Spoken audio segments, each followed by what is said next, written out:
Okay, Swedish religion education. First, some words about Sweden then. One of the most secular countries in the world in many of these world value surveys that you do. But actually also, according to some studies, the most multi-religious country in Europe. Not a very big country, well, geographically quite big, but in terms of population, 10 million inhabitants, where Muslims make out something around 8%, depending a bit on how you count. There is no exact statistics on it. Immigrants in Sweden would be like 10-11%, but there are immigrants of different religious backgrounds, of course. Quite a few recent studies show that Muslims in Sweden are following the same secularization trend as the population in a whole, if you look at several generations. We know from recent statistics that a third of the Muslim population visit a Muslim congregation more than once a year. But that is decreasing actually. 150,000 out of the Muslim population do belong to a Muslim organization. So the vast majority do not belong to a Muslim organization.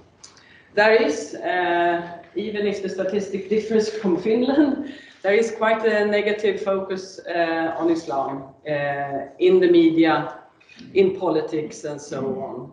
The populist party that we have in Sweden, they actually got into parliament when they turned around their argument from being anti-immigration to anti-Islam. Then they got into parliament. So I think that says something about it. I think this also has... This is important because there is also research showing that in this very secular country, young people get most of their knowledge about religion from either the media or school. So school is, of course, then a very important part, and also having to, in relation to what is published in the media. Well, now to the school subject. Quite a bit of my research has been on Muslim schools and Islamic religious education in Muslim schools. But I'm not going to talk about Muslim schools here today. I can just say that we don't have a long tradition of religious schools, as in here, for example, in Belgium or in other countries. But I would say, there are between 10 and 15 Muslim schools in Sweden, depending on how you define the Muslim school.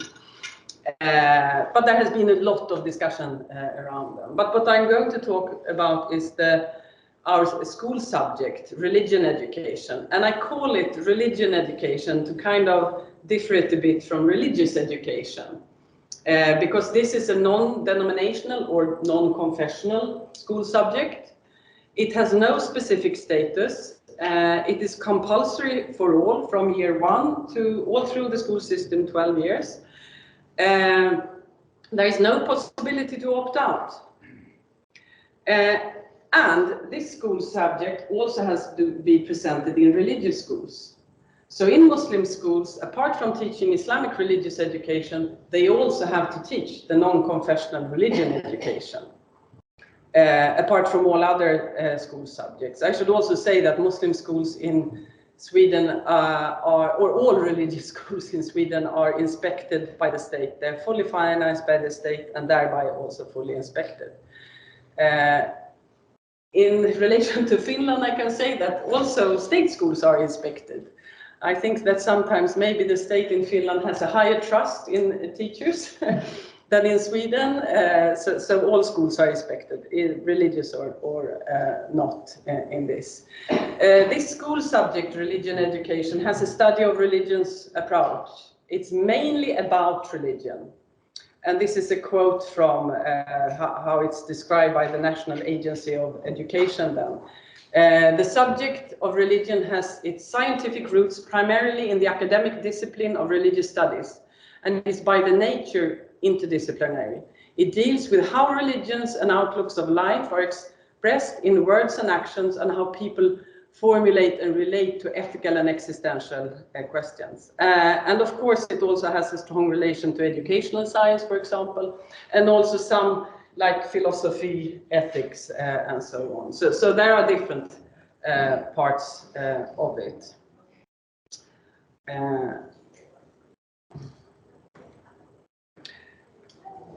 Of course, the school system in Sweden, as in most other places, has a very strong relation to the former state church. We don't have a state church any longer since 2000, and there are different stages in this, where you can see how the church was taking full responsibility for education of Swedish citizens.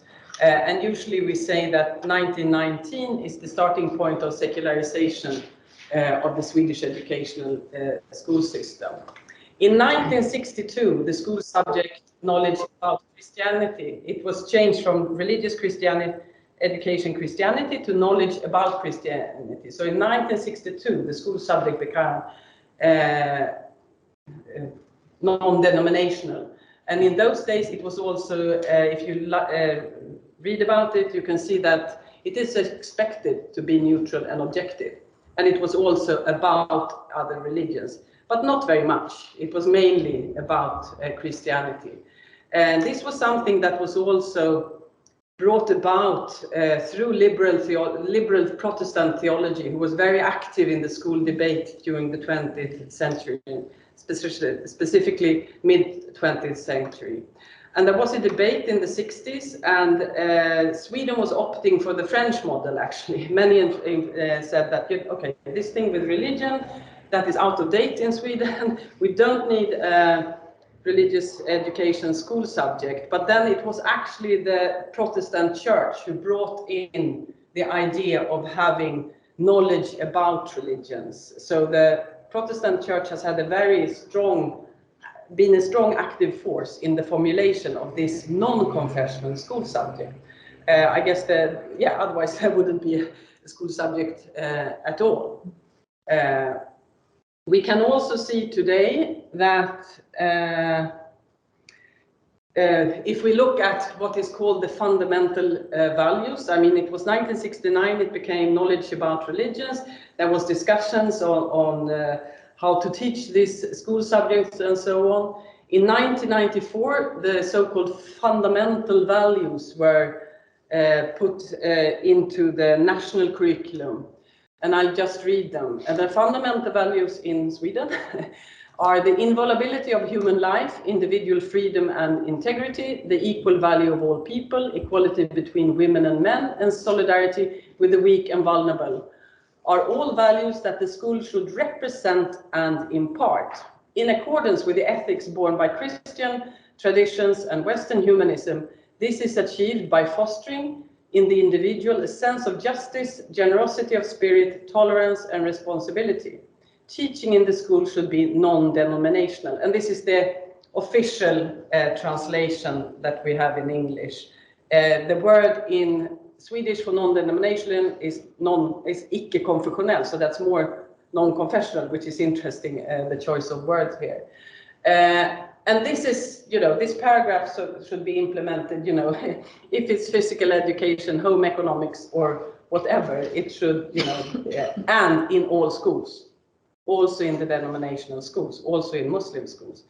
And you can then, of course, and it has been very debated politically, why does it say that ethics born by Christian tradition and Western humanism? As we all know, historically, Christian tradition and Western humanism has quite often been like this, and what Christian tradition and what does this really mean in this non-denominational school system? But anyhow, you have this, that is a value foundation. I usually say that, yes, we have a secular kind of neutral school subject, religion education, but you also need to say that this is marinated in Lutheran Protestantism, as I usually say.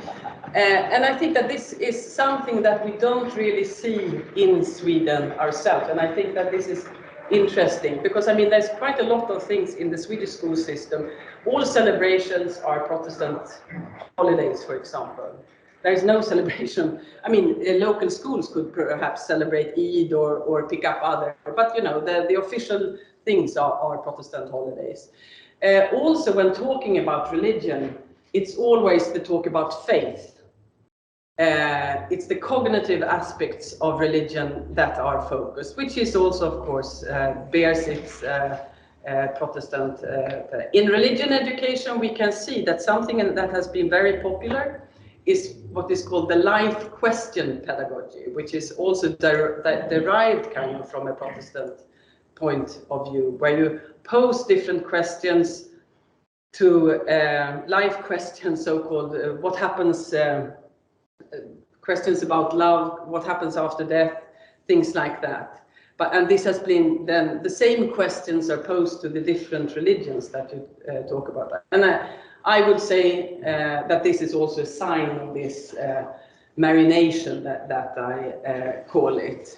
And I also want to point out that I think the problem is not that it is marinated in Lutheran Protestantism, because all school subjects are marinated in their cultural history. I think the problem is that people argue that it's super neutral and super objective. You know, whatever school system we have the same situation. It's more, I think it's important to reflect upon it and what it means and so on. Anyhow, Islam in the Swedish religion education. So here you have what is supposed to be taught from year 1 to 3, that is age 7 to 9.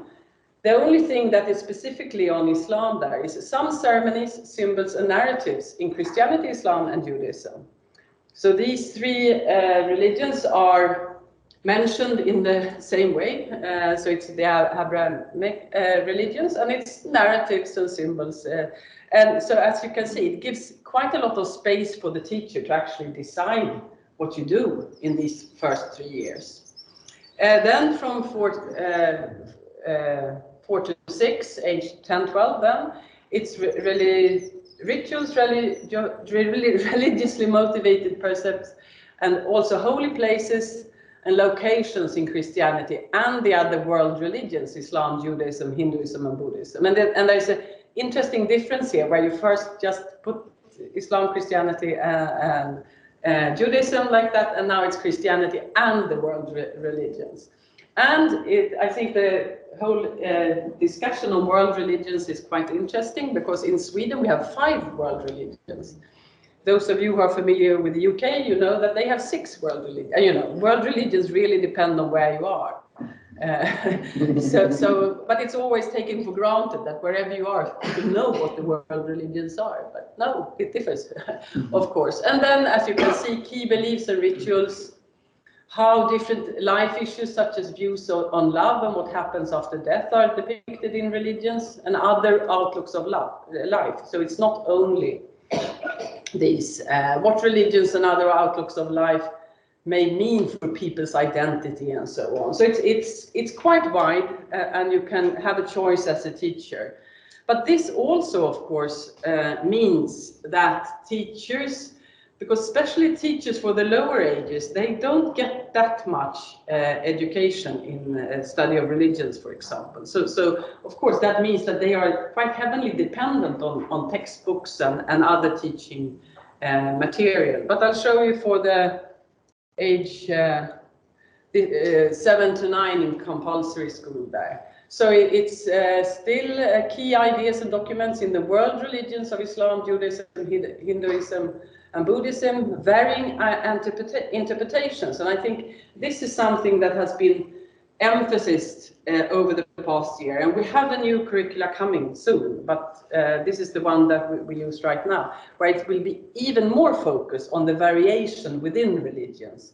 Because there has been a problem that you get kind of a stereotypical image of religions and so on. But there are relationships between society, religion, historical evolution, conflicts and opportunities in secular pluralistic societies, issues concerning freedom of religious expression, sexuality, views on gender equality, how different life issues come into it, how religious and other outlooks of life can shape people's identities, ethical questions, ethical concepts, and so on. So this is kind of the main thing that concerns Islam. I mean, Islam as such is not mentioned specifically very often, but all these points go for all the so-called world religions within the Swedish school system.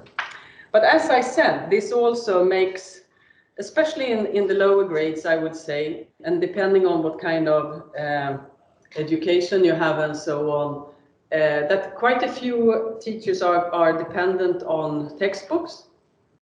And there is a tradition of within research on textbooks, doing research on textbooks. And we have Professor Härenstam, who did a great job looking at all textbooks in Sweden from 1940 up until the 90s and how they pictured Islam. Very varying, a very large research that he did, which is nearly 20 years ago.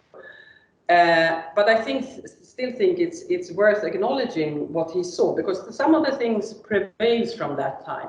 He said that very much of what is written about Islam in Swedish textbooks from the 40s to the 90s is not actually wrong. But it's the choice that one can question. Why do you put it in the textbook? It's not that it doesn't exist in the world of Islam. A lot of things, everything exists in the world of Islam, could say. So I want to show you. So from how Islam is, things are chosen to present Islam, he's made a little text about Christianity. Because when you see the text of Christianity, you know that this is usually not how Christianity is pictured. Okay, so I'll read it to you. And this is not a text from a textbook. I want to emphasize that. This is how Professor Härenstam presents Christianity in the same way as many textbooks present Islam. So Christianity was founded by Jesus the Jew, who was deeply inspired by messianic expectations in late Judaism. Christianity's holy book is the Bible, which among other things teaches that the unrighteous will go to hell. The Christian religion has been propagated through crusades, through European colonization and oppression of people in Africa and Asia. The Christians believe in one God and Jesus as his son. Christianity go to church every Sunday. Dissidents have frequently been persecuted in Christian church history. In Northern Ireland, there is a war between members of various Christian churches. This is, of course, not how we are used to see how Christianity is presented. But if you look at each sentence in this, you know, it's not that someone is lying, but it's when all these negative things are put together in one text. And this is how he thinks that it's quite often the case that has been with Islam in many of the textbooks. Of course, there is a big variety. There are those who are better, there are those who are worse, and so on. But I think that some of these problems still prevail in some textbooks, I should say. There is a great variety of textbooks in Sweden. It's a market economy. If you manage to sell your textbook, that's up to you. There's no inspection.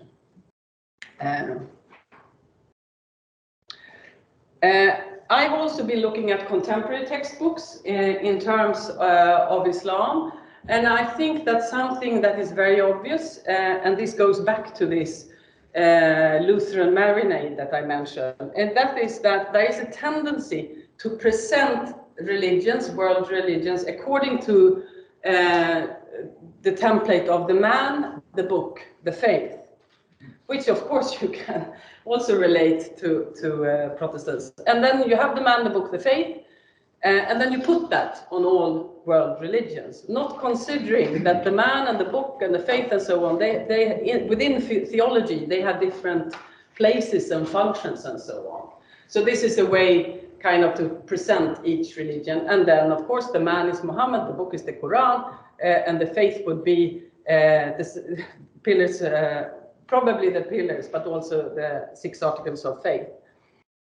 I think just to put a different perspective, my colleague Satoko Fujiwara, who is a Japanese scholar in the history of religions, has looked at textbooks in Indonesia. Just as a comparative, and bringing out what Odrun said also, it's when you compare that you can see something that is very specific with your own national context. And she shows that in Indonesia, which has a confessional school system, Muslim majority, what is focused in the textbook is prayers, the deeds, and purity regulations in terms of Islam, and then that is put on all other religions as well. So with Christianity, the prayers, the book of Psalms, the deeds, what you're supposed to do as a good Christian, and purity regulations, what should you eat or not eat, or clothing and so on. So I mean, it's not a specific Swedish phenomenon. You know, it's this that you put your view of religion on another. I don't argue that we should change and the Indonesians should have the man, the book, the faith, and the other way around. But it's just, I think we need to reflect on how religion is presented and so on. And it's interesting in the Indonesian school books, Muhammad is not even mentioned. There is no.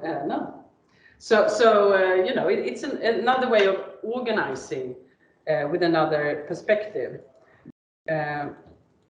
And just her article can be found in this book. I just wanted to mention this, religious education in a global, local world. Where am I getting that?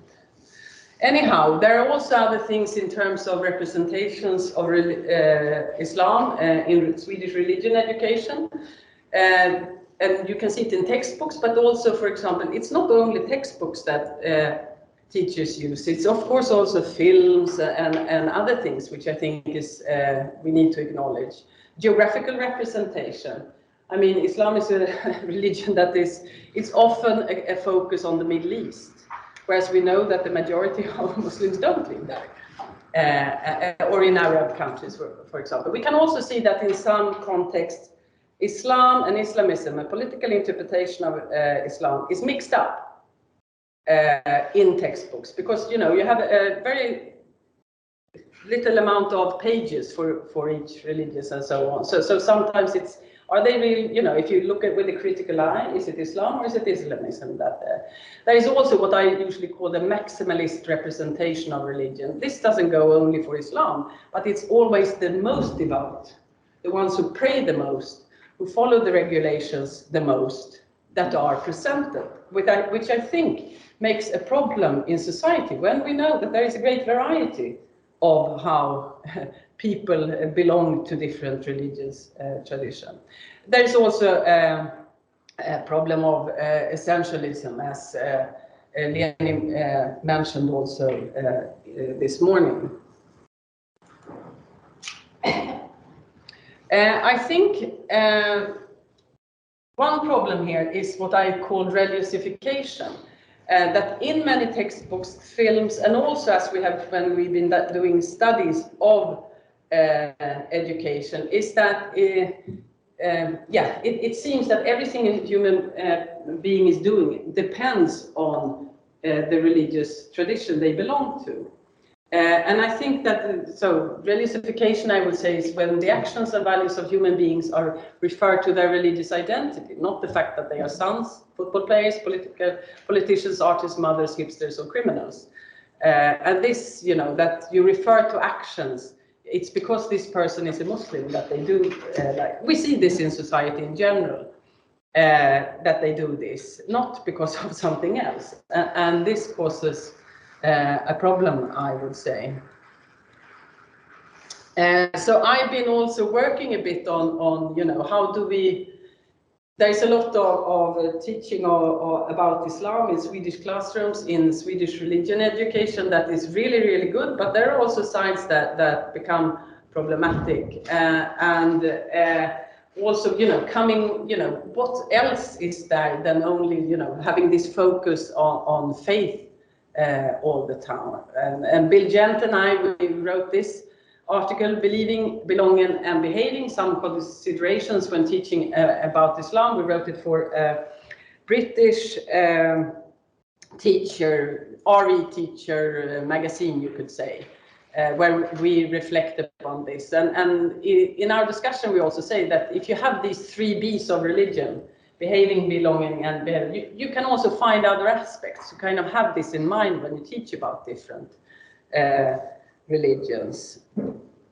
I also usually argue for what I call an ethnographic approach, but because on top of course, teaching about believing, behaving, and belonging, and these are, of course, about the narratives, the central values, and things like that. I think it's also important to study what people actually do, and this is to get away with this idea that people do everything the same within this religious tradition.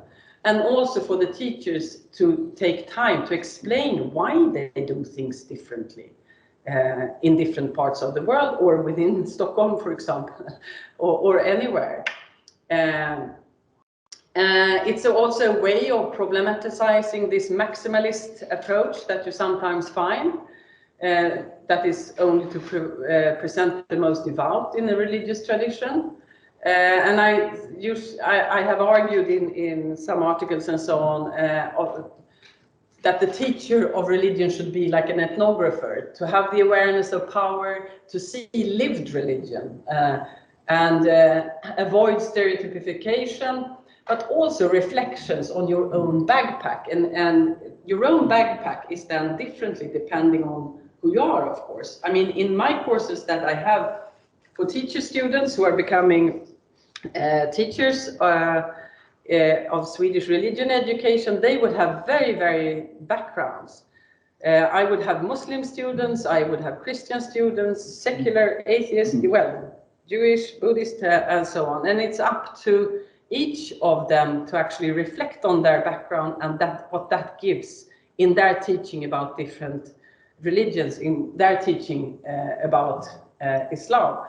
And it's actually the case that the Muslim students that I have that will teach religion education, they are very well aware that they have to reflect on the background, because they will be in a secular majority country, and pupils might ask them if they can be neutral, and so on. Also the Christian Orthodox, which are quite a few of my students, they would also reflect about that, because they will be aware that the secular majority will question, but the secular students that I have, or who say that they don't belong to anything, and so on, it's actually the most difficult for them to reflect on their background, because they perceive their background as neutral and objective, because they're secular. But of course, their secular position also influences how they teach about Islam or some other religious traditions.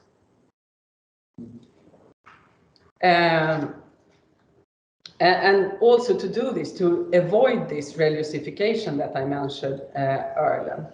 And here I want to end by also pointing at several of you here have also pointed to the importance of teacher education.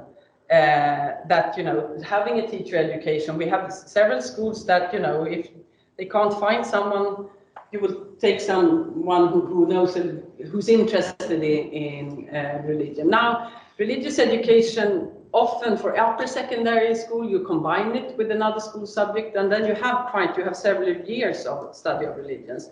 But for the lower ages, it's quite difficult actually to engage. Maybe you have like, on the whole, 4 weeks on study of religions. And then you can imagine how much that is on Islam. It's maybe 2 lectures or something like that. And from that, you are supposed to teach, and you're supposed to avoid what I say, this religiosification and things like that. That is a very difficult task that we find. And of course, then you lean to what you have, the curricula, which is not very specific. You lean to textbooks, films, online materials.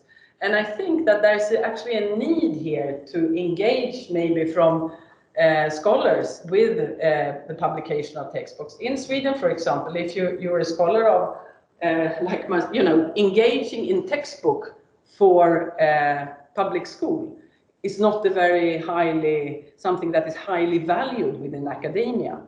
I know that in Denmark, for example, it's more highly valued if you write textbooks for upper secondary schools. But I think this is something that is needed. Also in terms of films, I was once asked to look at some films for education in year 4 to 6, I think it was, films about Islam, and I was completely horrified. There was only men in these films. They all had beard, and no one looked happy. They all looked very, it was, such simple things, and how it was presented. And I wrote the most angry email in my, no, not the most, I've written some other angry emails, but I wrote quite an angry email to this film production company and say that, you would just promote all stereotypes that exist, you have put into this film, don't publish it.